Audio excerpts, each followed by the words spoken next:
¿Qué tal? Buenas tardes. Mi nombre es Juan Josué Hernández Oliva y estoy transmitiendo desde las instalaciones de la iglesia Casa de Lázaro, ubicada en la comunidad de Rosario, municipio de Francisco y Madero, en el estado de Hidalgo. Agradecemos a los anfitriones, el licenciado Héctor Oliva Serrano y su esposa Roberta Romo López, por esta invitación para impartir este mensaje, ¿sí? También saludamos a todos los que nos acompañan a través de las redes sociales. Les mando un abrazo virtual. Bueno, la reflexión de esta ocasión tiene como título ¿Cómo ser un héroe? ¿Sí? Y partimos del supuesto de que hay dos tipos de personas. Las personas ordinarias, es decir, según el diccionario, aquellas personas que no destacan por nada en especial y se encuentran en un grueso segmento al que llamamos personas normales.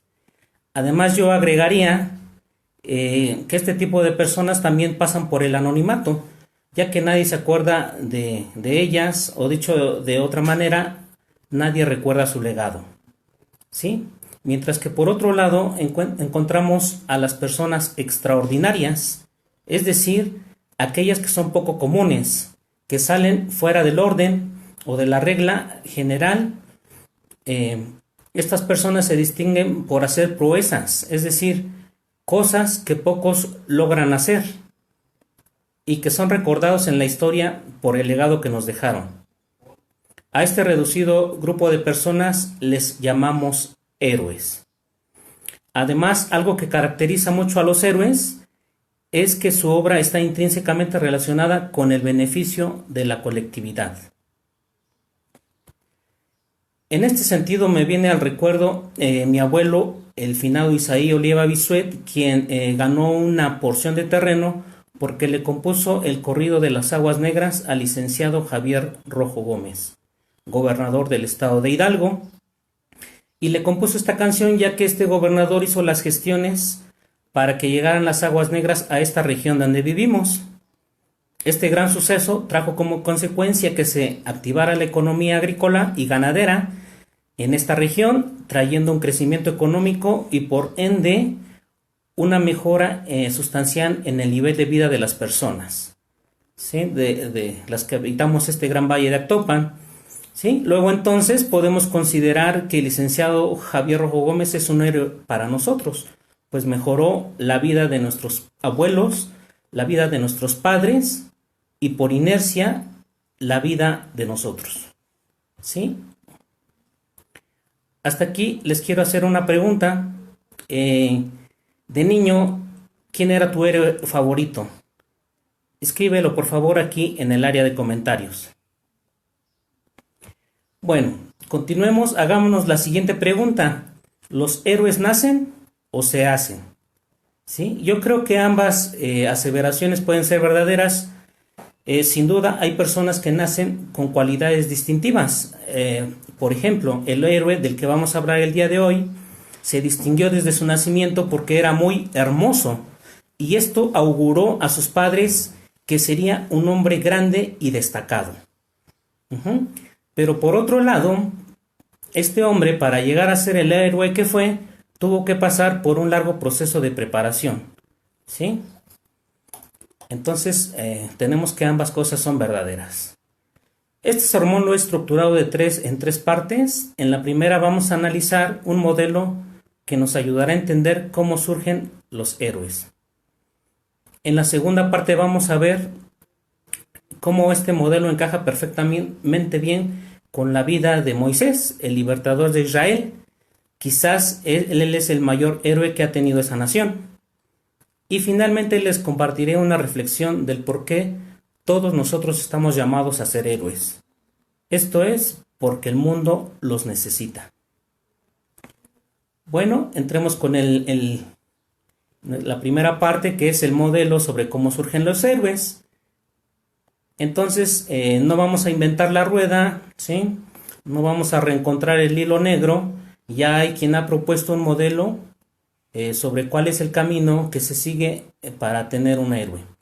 En este caso vamos a retomar la obra de Joseph Campbell llamada The Hero with a Thousand Faces, que en español quiere decir el héroe de las mil caras. ¿Sí?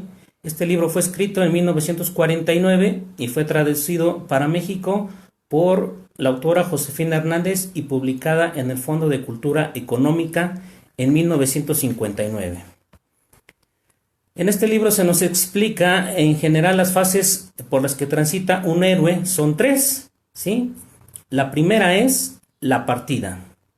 La segunda fase es la iniciación y la tercera parte es el regreso. ¿Sí? Se los repito.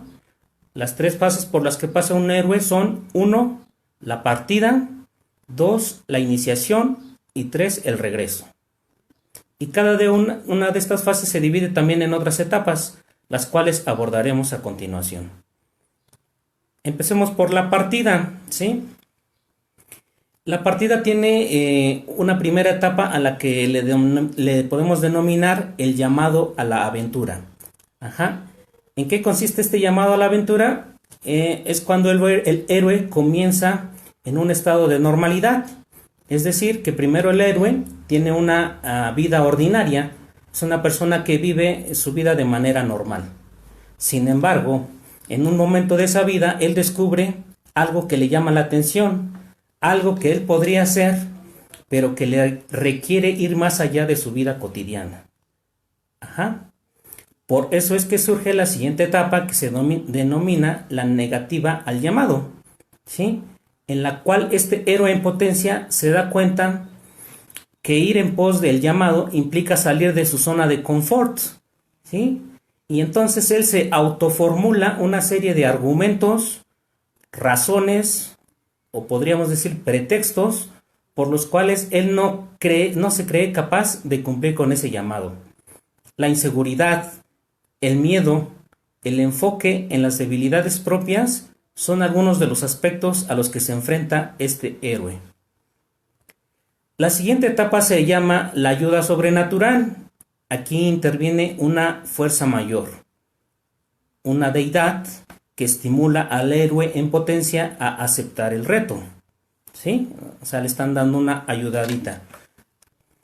Luego viene el cruce del primer umbral, que es en donde nuestro héroe inicia la aventura. Es donde se acepta el reto, deja atrás las fronteras de su vida normal y se adentra hacia un terreno que es totalmente desconocido para él.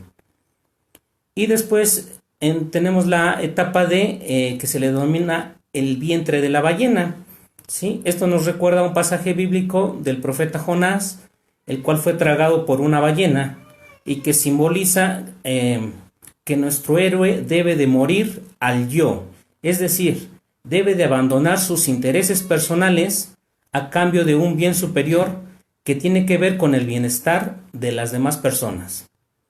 Cuando Jonás es vomitado por la ballena en la playa, experimentó un nuevo nacimiento, fue una nueva oportunidad para su vida.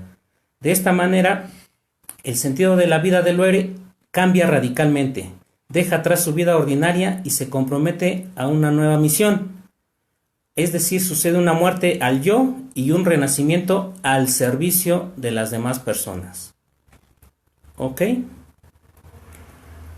Bueno, continuamos con la segunda fase del viaje del héroe, que es la iniciación.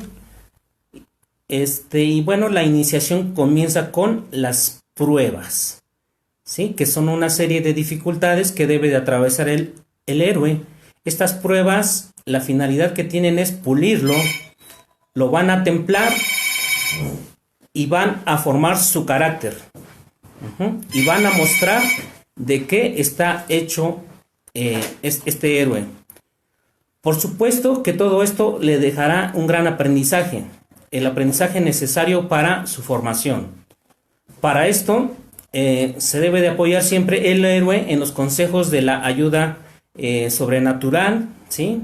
Es decir, de la deidad o de otros aliados que tenga. Para poder seguir su viaje, necesariamente el héroe deberá de vencer todos estos obstáculos para ir rumbo a la tierra prometida.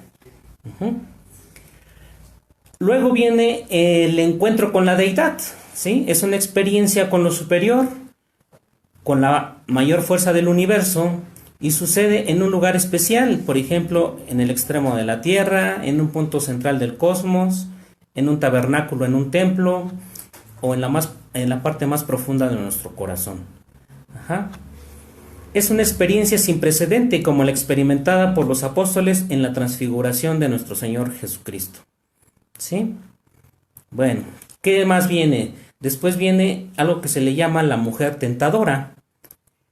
Y esta etapa representa todos aquellos placeres carnales que se le ofrecen al héroe para tratar de apartarlo de esa misión que tiene.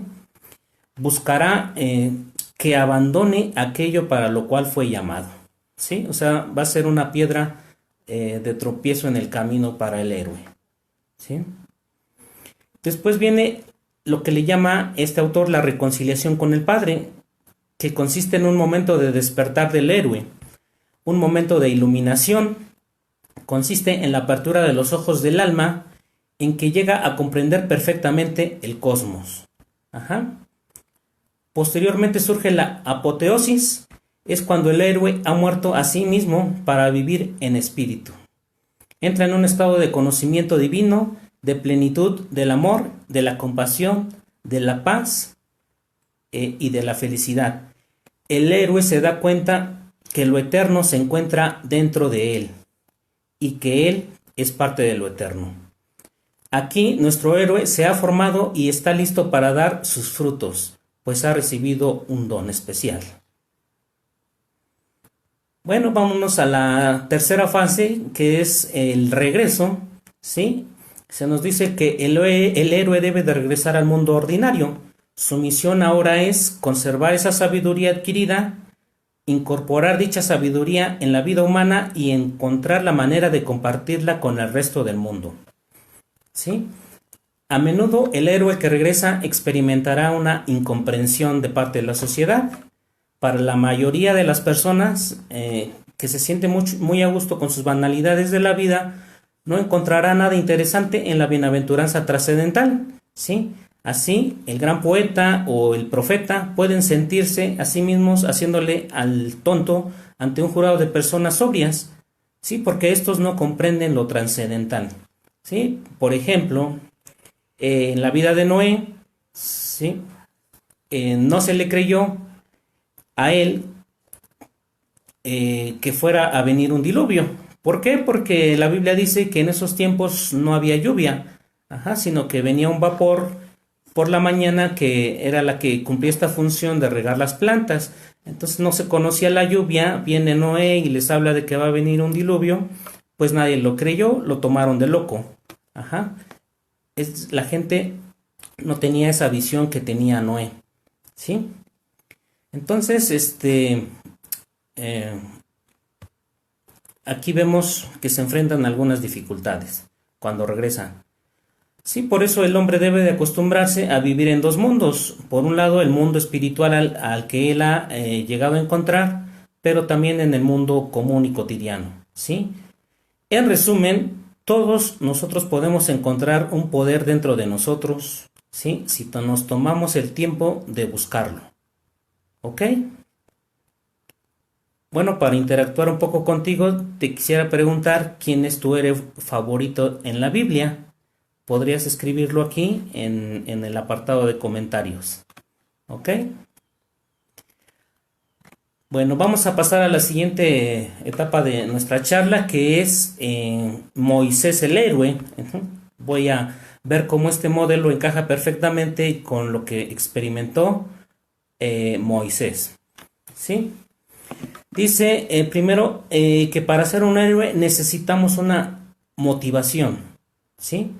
Tener algo que nos apasione, tener un sueño. En el caso de Moisés vemos que él tenía una pasión por la justicia, ¿sí? Esto lo podemos mirar en los siguientes pasajes. Te los voy a leer. El primero está en Éxodo capítulo 2, que narra que Moisés, siendo adulto, fue al lugar donde estaban los hombres de su pueblo que trabajaban como esclavos. Él sabía que él era hebreo, sin embargo él había sido criado en el palacio del faraón, ¿sí? Pero él sabía que era hebreo y sabía que estas personas esclavas pues eran sus hermanos y no le gustaba la injusticia que se estaba cometiendo con ellos. Entonces dice que vio a un egipcio maltratando a un israelita. Entonces miró por todos lados y como no vio a nadie, mató al egipcio y lo enterró en la arena. Ujú. Esa fue su forma de hacer justicia por su propia mano. ¿Sí? Segundo pasaje. Moisés vuelve a hacer un viaje a donde se encuentran sus hermanos israelitas y ve que dos de ellos están golpeándose, ¿sí? Uno está golpeando a otro y le pregunta, ¿por qué le pegas a uno de tu propio pueblo? Ujú. Aquí también vemos ese sentido que tenía el de justicia, o sea, si somos los dos del mismo pueblo, ¿por qué nos pegamos? Sí, si aparte ya nos golpeaban los egipcios, ¿verdad? Y un tercer pasaje dice que Moisés llegó un día a un lugar llamado Madián, ¿sí? Y se sentó a descansar junto a un pozo de agua. Poco rato después llegaron 7 mujeres a sacar agua para darle de beber a sus ovejas. Todas ellas eran hijas de un sacerdote de Madián que se llamaba Jetro, ¿sí? Entonces llegaron unos varones, otros pastores, y quitaron a las mujeres, ¿sí? Por la fuerza de ese pozo. Sin embargo, Moisés fue y las defendió y les dio de beber a las ovejas de las mujeres. Otra vez vemos ahí a un Moisés con vocación de justiciero. Y con esta vocación de justiciero es que estuvo relacionado su sueño. ¿Ok? También podemos ver que Moisés, la vida de Moisés se divide en 3 grandes periodos de 40 años. De 0 a 40 fue su formación como príncipe en Egipto, ¿sí? A los pies de la hija del faraón. Los segundos 40 años fue cuando mató a este egipcio y huyó de la tierra de Egipto hacia Madián.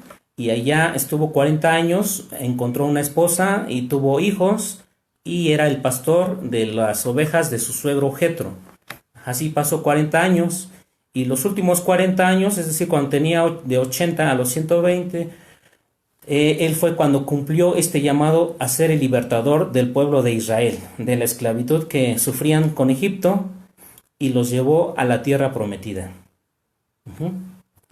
Aplicando el modelo de Campbell que vimos anteriormente, a la vida de Moisés vemos que encaja perfectamente, ¿sí? Porque primero vemos que Moisés vivía una vida ordinaria, es decir, pastando a las ovejas de su suegro y teniendo una familia en la tierra de Madián. Era como cualquier otra persona.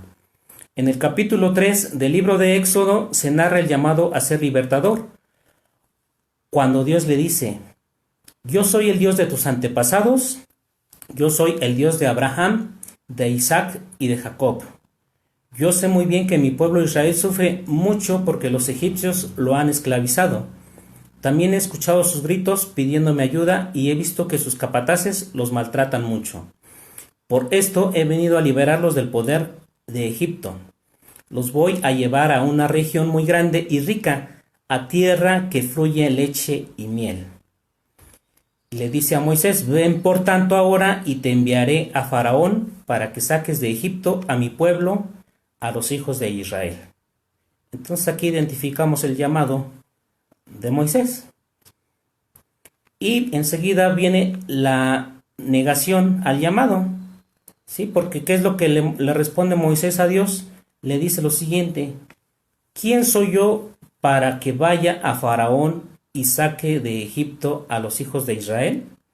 Y le empieza a poner una serie de pretextos por las cuales piensa que él no debe ser enviado y que Dios debería de enviar a otro. O sea, estaba huyendo al llamamiento.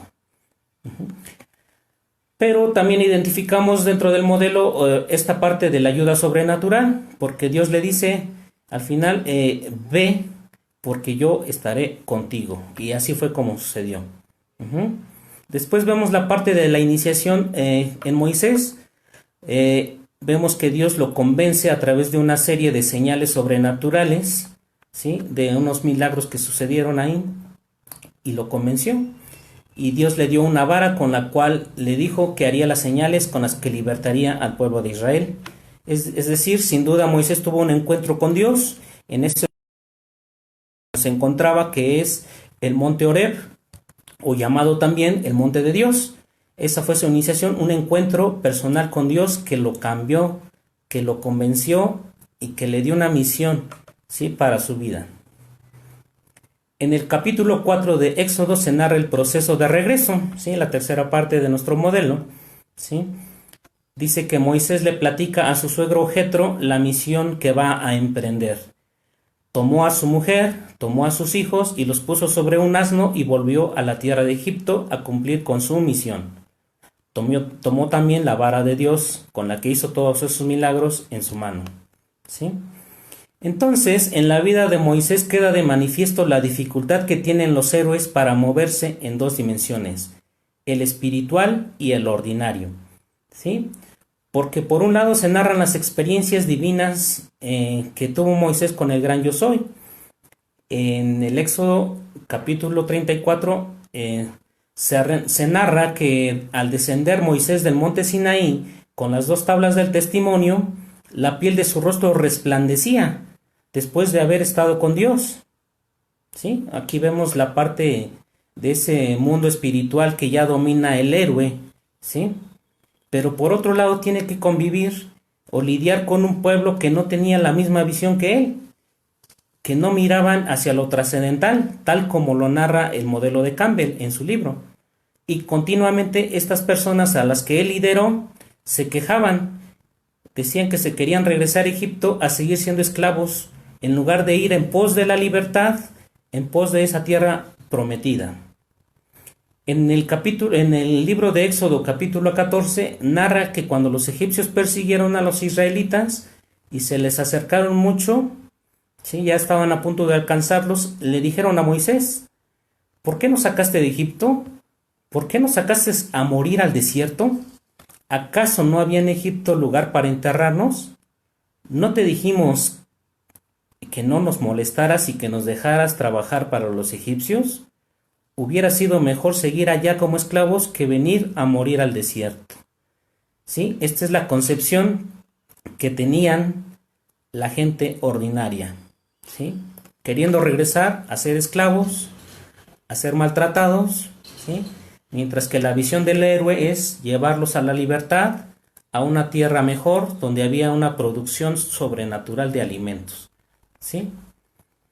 Vemos pues que la visión que tienen los héroes es muy amplia y tiene un sentido del orden de las cosas, mientras que la gente ordinaria solamente ve caos, pues tiene una visión muy cortoplacista de las cosas.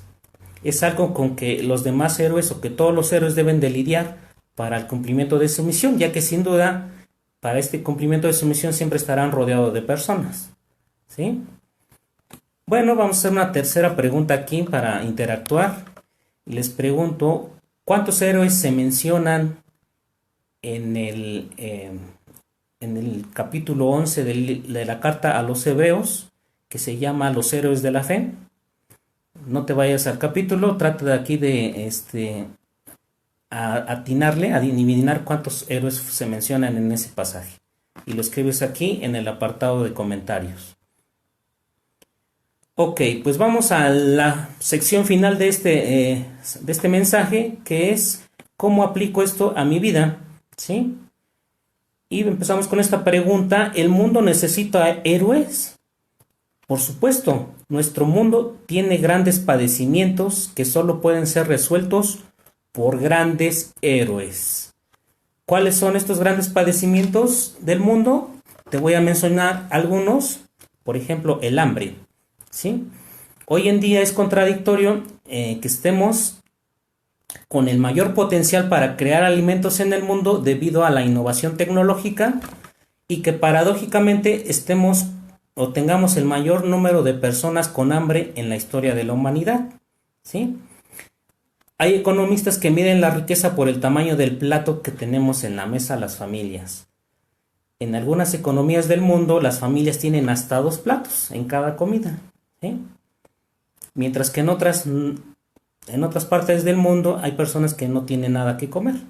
Entonces es una gran contradicción esto que sucede. Entonces, ¿qué pasa? Necesitamos un héroe que venga a resolver este problema. ¿Cómo hacemos para que esta repartición de alimentos fuera más equitativa y tuviéramos menos hambre en el mundo? ¿Sí? Sin duda es un reto para un gran héroe resolver este problema. Ajá. Y en el mundo tenemos otros Otros problemas que te puedo mencionar algunos: el calentamiento global, la contaminación, la violencia, la extinción de algunas especies animales, el analfabetismo y un sinnúmero de problemas más que piden a voces que se levanten héroes que resuelvan estos grandes problemas. En el tema de la pobreza, te quiero comentar que los ganadores del Premio Nobel de Economía 2019 ganaron este premio no solo porque se dedicaron a estudiar el fenómeno de la pobreza, sino que además han creado modelos que se han aplicado en lugares donde hay amplia pobreza y han ayudado a algunas personas a salir de esta situación de pobreza. Sin duda, este es un ejemplo de, ya que fueron más allá de lo que se les pedía, que era solamente escribir artículos sobre la pobreza, sino que además buscaron soluciones y propuestas para combatirlas. ¿Sí?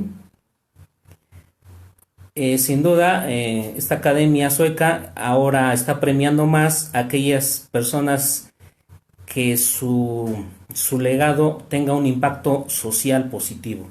¿Sí? Y me parece muy bueno porque de esta manera vamos a resolver muchas problemáticas que hay en el mundo. ¿Sí? Bueno, continuamos. Hace un año nos visitaron en Hidalgo un equipo de jóvenes futbolistas del país de Corea del Sur que vinieron a jugar un partido en el estadio Hidalgo, conocido como el Huracán, ¿sí? Y ellos se sorprendieron por la cantidad de perros que había en las calles de México. ¿Por qué se sorprendieron? Porque en su país solo la gente que tiene un gran poder adquisitivo logra tener perros como mascotas. Por eso estos muchachos se sentían bien felices de poder acariciar a un perro callejero. ¿Sí? ¿Por qué? Porque allá en su país solamente si eres una persona rica puedes tener perro. Ajá. También hay un conferencista que nos dice que la proliferación de los canes, o sea, de los perros, está relacionado con la pobreza en América Latina, que en las zonas donde hay mayor cantidad de perros, es una zona donde hay mayor cantidad de pobreza. Fíjense qué indicador tan extraño, ¿sí? Entonces tenemos que en México, por ejemplo, existe esta sobreoferta de perros, porque hay muchos perros callejeros, ¿sí? Pero en otros países como Corea hay una baja oferta de perros derivada de una ley que hicieron en ese país, ¿sí? Para restringir la crianza de perros, por lo cual solo las personas que tienen la capacidad de mantener a un perro son las que pueden tenerlo. Entonces, ¿para qué les digo todo esto? Bueno, pues porque acá en México y en general en América Latina nos hace falta un héroe, ¿sí? Que pueda realizar esta movilización, ¿sí? De la normatividad, esta movilización de las leyes, a través del Congreso, ¿sí? Para imitar esto que se hizo en Corea y poder terminar con este problema de que tengamos perros callejeros, que además tanto sufren ellos como sufrimos nosotros por los problemas de insalubridad que nos traen, ¿sí? Entonces, así podemos seguir con una serie de problemáticas que hay en el mundo para las que necesitamos que se levanten más héroes, ¿sí? Para que te levantes tú. Entonces te dejo la siguiente pregunta. ¿Cuál es tu vocación o tu motivación en la vida? Vimos que Moisés tenía una motivación que era la justicia, y a partir de lo cual logró cumplir su sueño, logró cumplir ser un héroe en el ámbito de la justicia, porque recordemos que más tarde él mismo escribió las leyes por las que ahora se rige el pueblo de Israel, ¿sí? ¿Has pensado cuál es tu llamado? ¿Quieres hacer algo extraordinario o prefieres seguir en el anonimato, seguir en la zona de confort? ¿Sí? Te invito a que pienses todo esto y lo analices en tu vida. ¿Cómo tú podrías llegar a ser un héroe? ¿Sí? El mundo te necesita. Que Dios te bendiga y recibe un fuerte abrazo virtual. Saludos. Hasta la próxima.